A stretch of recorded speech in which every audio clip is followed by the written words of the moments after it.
Hey, welcome back. Today we're gonna watch a video vlog from Esther Cole. She's gonna share her testimony on being on acid and how she went from being on acid to encountering Christ, how it transformed her life. So it's gonna be a testimony, and I'm kind of curious because I've seen a lot of YouTubers pop up out of the blue. Most of the time they're like late teens, early 20s, and all of them do vlogging content that either talks about some type of trip, Christ, or the typical things young people do, I guess. Let's get into it. Let's get into it.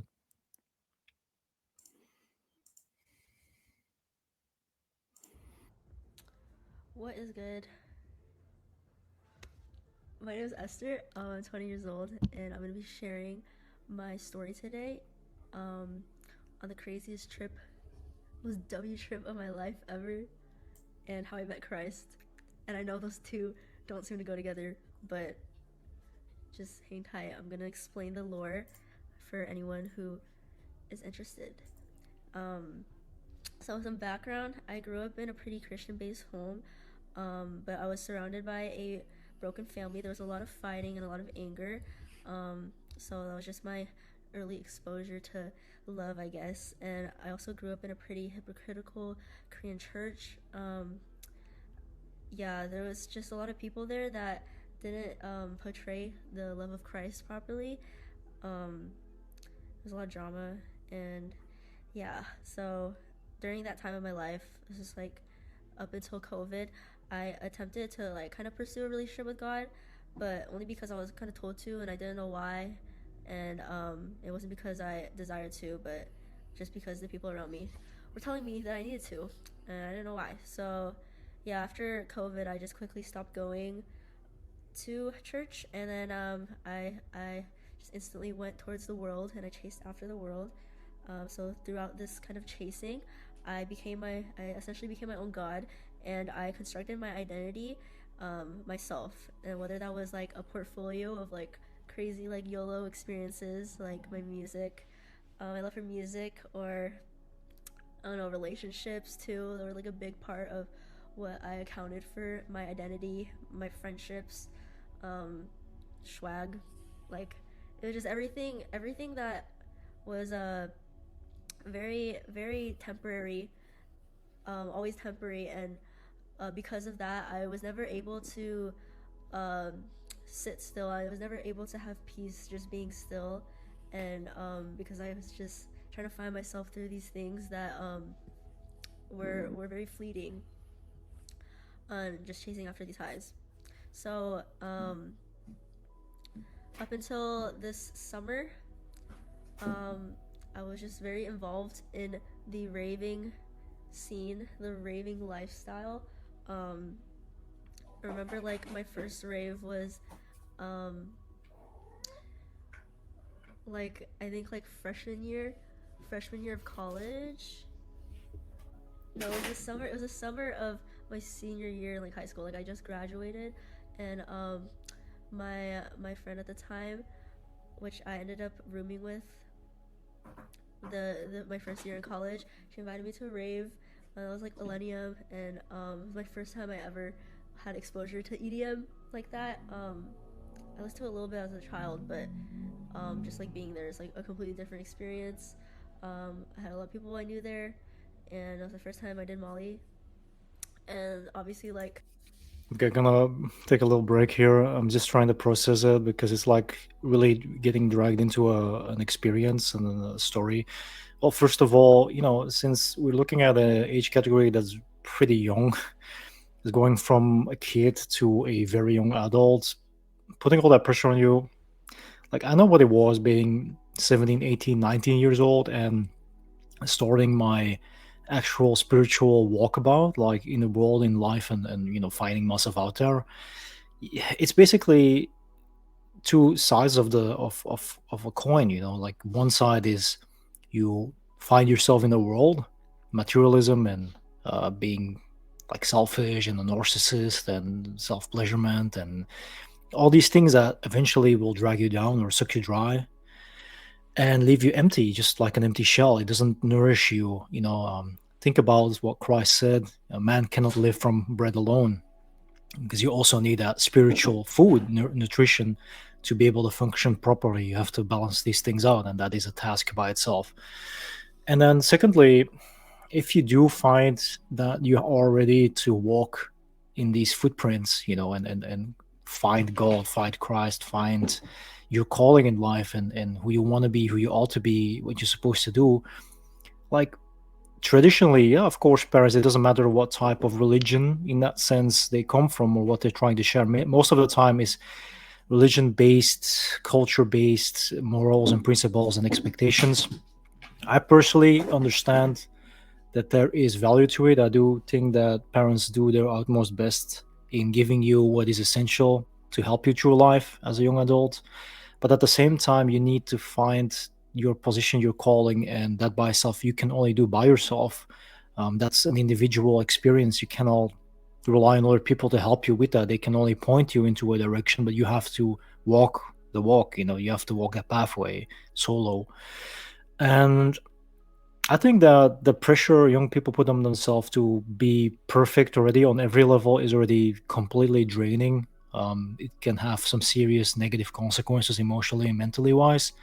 So I can understand that that's already most of them, young people would just step away from it because they just can't deal with it, or it's not what they want. They want the opposite. They want to quote unquote experience life to the fullest.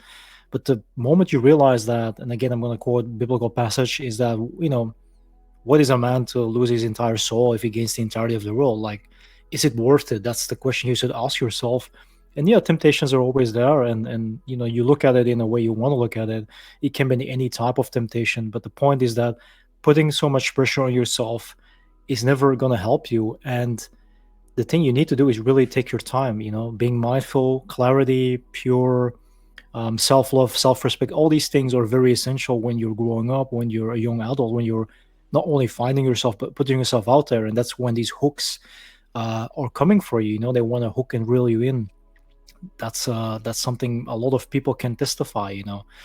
And it's never gonna be easy. Never was easy. I mean, it's people telling you now this, they're lying. So, but the thing is that realizing and being aware is very important. That's like the first step to personal growth and development, and establishment in the right way.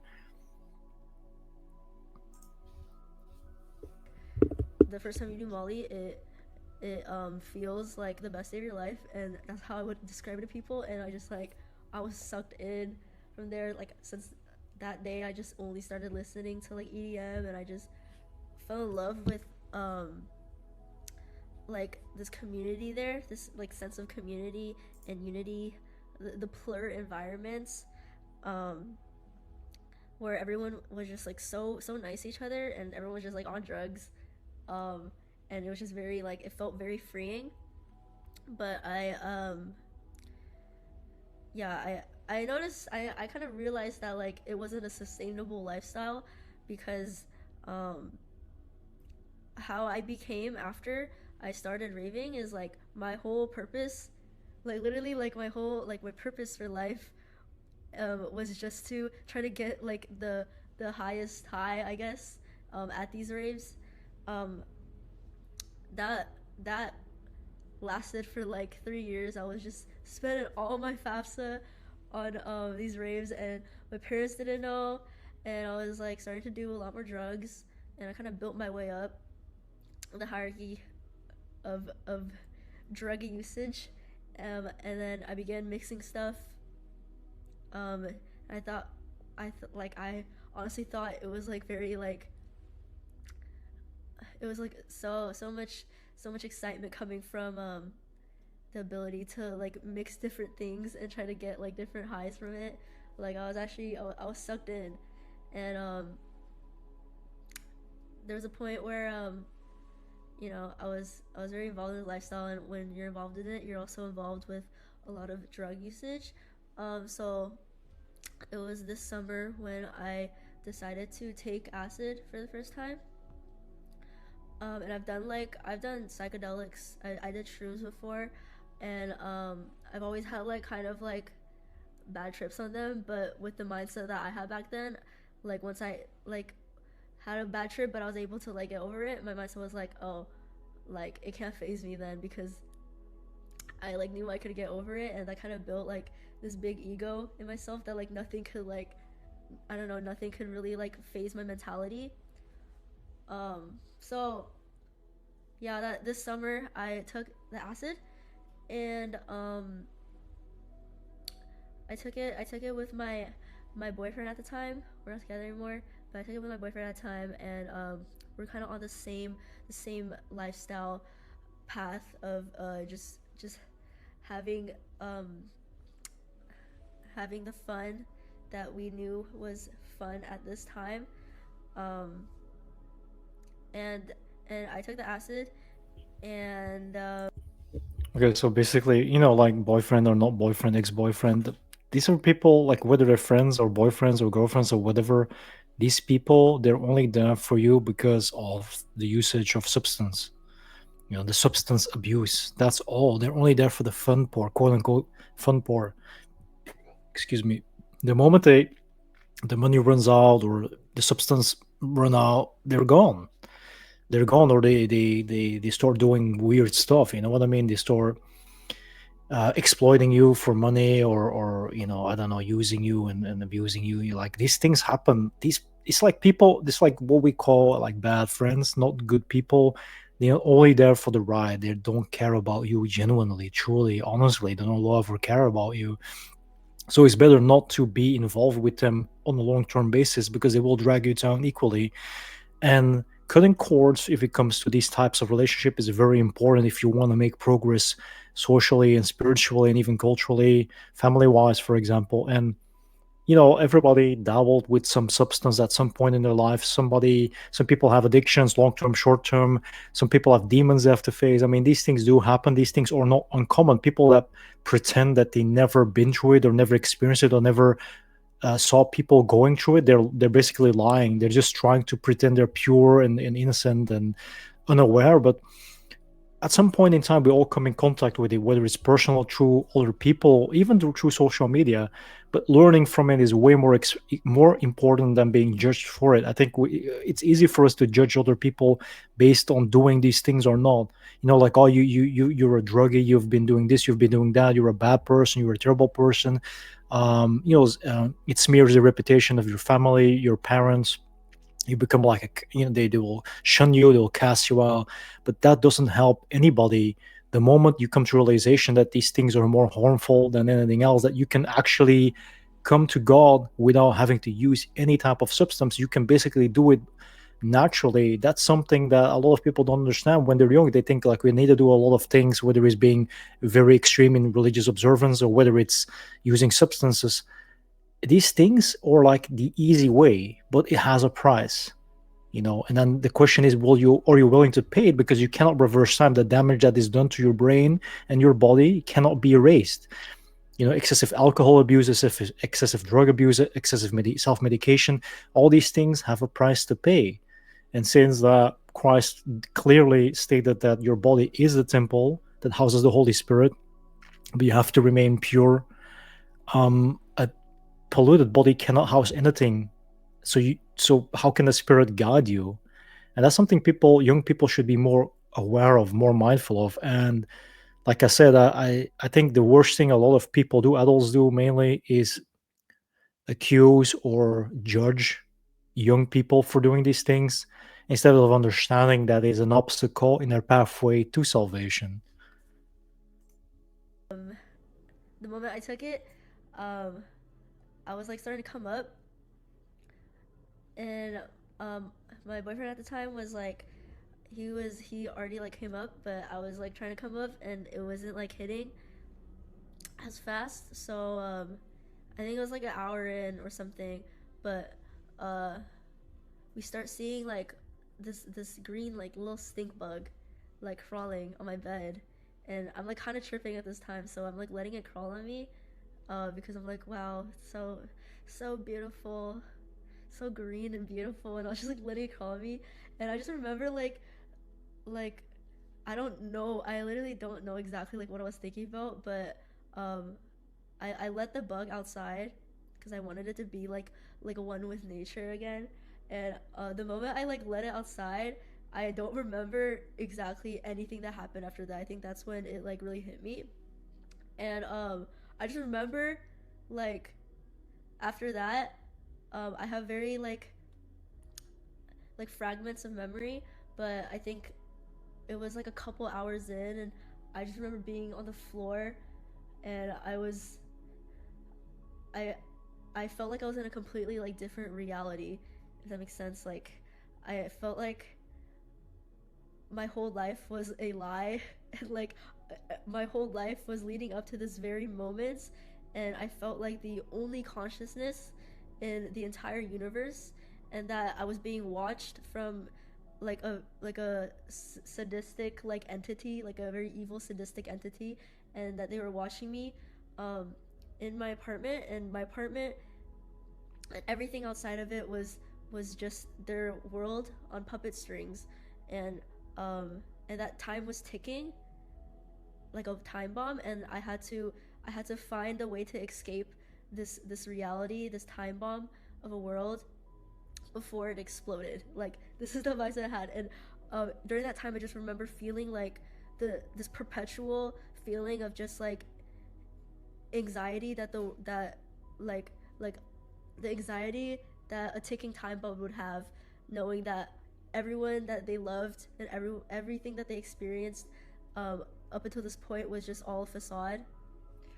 So I was going through it. I was going through it during that time, and I was still tripping, and it was like I don't know, it was pretty deep in, and but I think it wasn't like past like 12 hours or something, and I was just feeling like that. So at the time my boyfriend was like trying to comfort me, but obviously like I was not there. So he ended up like we ended up going to his house, and he ended up driving me to his house in my car. And I remember like being in the car, and I was trying to like swerve the car and stuff, trying to take different exits to escape this reality. Um, and we almost died like a lot of times that night trying to get it, like almost got into an accident, but thankfully we made it safe to his house. And then I just remember uh, like it didn't get any better. Like when we got to his house, um that's when things started getting like really like I can't even explain it to words, but um I just remember like being upstairs, and before we went upstairs, like his friend told me, I don't know if I was tripping, like I don't know if he actually told me this, but they said something about his gun like being upstairs, and just being in that mindset and hearing that, I thought like, oh, everyone's gonna die tonight. So I was upstairs, like, and we went upstairs, and then I was still like tripping pretty hard. I wasn't like getting visuals or anything, but I was just convinced I was still in this reality, and I was hearing voices, and I felt very demonic like presences just all around me, just laughing at me, um, telling me that I was never gonna be able to like escape and stuff. So like we're upstairs, and I'm like trying to just I'm trying to go through it on my own, but I think I realized that like I can't do it myself, and then I thought that my boyfriend was Jesus, and that like at least like, and then I remember thinking like at least like Jesus is here like walking through like this hell with me. I felt like I was genuinely like in hell, and the presence of God was non-existent in there. There was no comfort. There was only like agony and pain, and like I could hear screaming.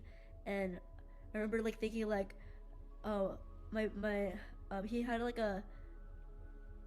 had a Bible in his room during that time, and I remember like trying to read it, and like the letters were flying everywhere, and I thought like if I could finish it in one go, then I would finally escape this reality. Um, so I was literally like I was insane, and it didn't feel like 3 days, but that happened for 3 days. I was at my house and his house, and we're going back and forth for these 3 days, just trying to he was trying to just make me comfortable, but obviously I was not in the right state. And for those 3 days, I couldn't eat anything. I couldn't drink any water because I thought the water was like the water was blood, and every time I drank it, it tastes like blood.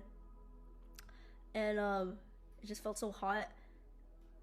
And yeah, for those 3 days, like I was extremely scuffed. I thought I was cooked for life. And yeah, people were pretty convinced that I was gonna end up in a psych ward and that I was gone. But on the third day, um, my boyfriend at that time ends up taking me to my parents' house, because I thought like, okay, maybe like the way to escape is to like drive down to the church I grew up with and like do something there. But we ended up there and they were obviously closed, and like so, and it was like 4 a.m. So he just ended up taking me to my parents' house, and that was the greatest, most smartest, um, blessed decision that he made, because once we went up to my parents' house, I just remember like standing in front of the door and thinking that like, oh, this is not the way, like this is not the way out. um and I just felt like even more like of an evil presence coming out from my like childhood home. But my parents opened the door and it's like 4 a.m. and they don't know about any of my tattoos. They didn't know. They're just so confused and like shocked, but they at the end of the day they just wanted to make sure that I was okay. So he ended up telling them like the situation. But like I wouldn't let them touch me, or I wouldn't let them like I would just like twitch or flinch every time they tried to get near me. I thought they were like demons. I thought everybody was a demon, except for yeah. So I don't know. They just ended up taking me to the ER because they didn't know what to do, and I'm so thankful they took me to the ER instead of the psych ward, because if they took me to the psych ward, I would probably um, not be normal. So I went to the ER on that third day, and my dad was driving, and I remember I was just still like hallucinating so hard. Like I was looking at my dad, and he was twitching like twitching, like how people do when I don't know. You see like those like exorcism movies. Um, like the car was just driving itself, and my dad was just tweaking, and I was just like singing praise songs like on my phone. Like it was just like my perspective of everything was just like I was not there. And but we ended up going to the ER and they admitted me in, and they're doing like a urine test, and I remember like pissing out like straight blood because my kidney was failing. I didn't drink any water for 3 days. um and I was still kind of crazy, so I like dumped that sample out because I thought like everyone was against me. But yeah, they had to test it again, and they're like, yeah, you're just I don't remember exactly what they said, but they just gave me IVs, and they sent me home with like um like meds for like anxiety, because I couldn't sleep for those 3 days as well. um and they sent me like antibiotics for like my kidney. So I remember just feeling instantly better though when they put the IVs in me. I think I was just like severely dehydrated and still under the effects of the psychedelic, even though they had found it no trace in me. um I was tripping for 3 days straight. And for reference, like a dose is only supposed to last like 8 to 12 hours, and I only took like one tab. My boyfriend at the time took the same amount as me, so I was like, so yeah, everybody just thought I was like, they couldn't explain what happened.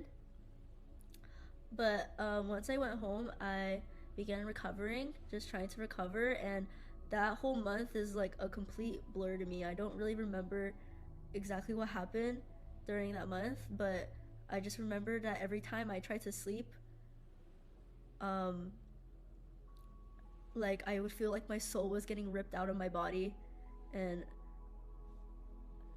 I still felt like I still felt all these like demonic entities around me during the whole month I thought like my parents were still like not my parents, and my parents were very patient with me. They were just praying for me the whole time. I don't remember exactly how they handled it, but they did a good job because without them I would not be here. And I just remember in that month my brother came to try to comfort me, but at the time like I wasn't really close with my brother, and he Personally, I think also that a lot of people, especially the younger you are, the less likely you understand how deep parental love can go. Even if we're talking about traditional Asian families, whether it's Korean, Japanese, or Chinese, for example, it's not because there is a sort of a emotional detachment, and it's no more about like your prestation, like what you can offer, your results, the results you bring in, the accomplishments, that's what I was trying to say. That there isn't any type of internal love and caring, but it's just not on display 24/7. But in times of need, you'll see it, and then it will completely transform your life as well. And sometimes you have to go through some hardship, whether it's by choice or by quote unquote coincidence. Excuse me. It can help strengthen the bond and improve it, and you should be eternally grateful, because how many people lost their parents, were orphans, saw their parents die, throughout their life, lost one of their parents, parents got divorced, something like all these things where you don't have that household where both parents are still present and do care. Even if they're not showing it, they do care. And as I said, in times of need, you will see it, and that will transform you internally as well.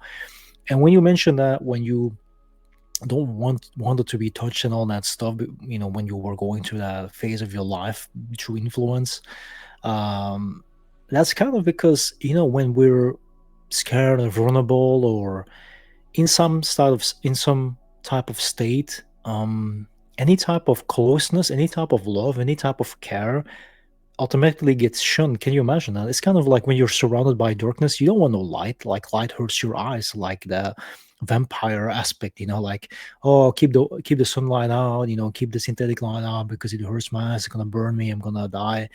And that's because you're surrounded by darkness, and darkness consumes you, and darkness is sensitive to light. So you're responding to that love that is basically light. And it's interesting when you mention that, because I do recognize these things. I've seen it a lot. It's something that human touch, physical touch of care, is very interesting. How people that are under influence respond to it. Most of the time aggressively and violently, they will lash out, and that shows that what is at play. Was like very Christian where in a way where in that state that I was, like I probably did not need as much exposure to um, a lot of that stuff. I think it made me a little bit more like crazy. But he ended up like taking me to this church, me and my boyfriend at the time, and I remember like at that church, I thought like I felt so much peace, and I felt like I could finally sleep because I wasn't able to sleep for like a month. And I ended up like falling asleep during the sermon after like bawling my eyes out, but I was still not in a good mental state. So after that like service, like my boyfriend at the time like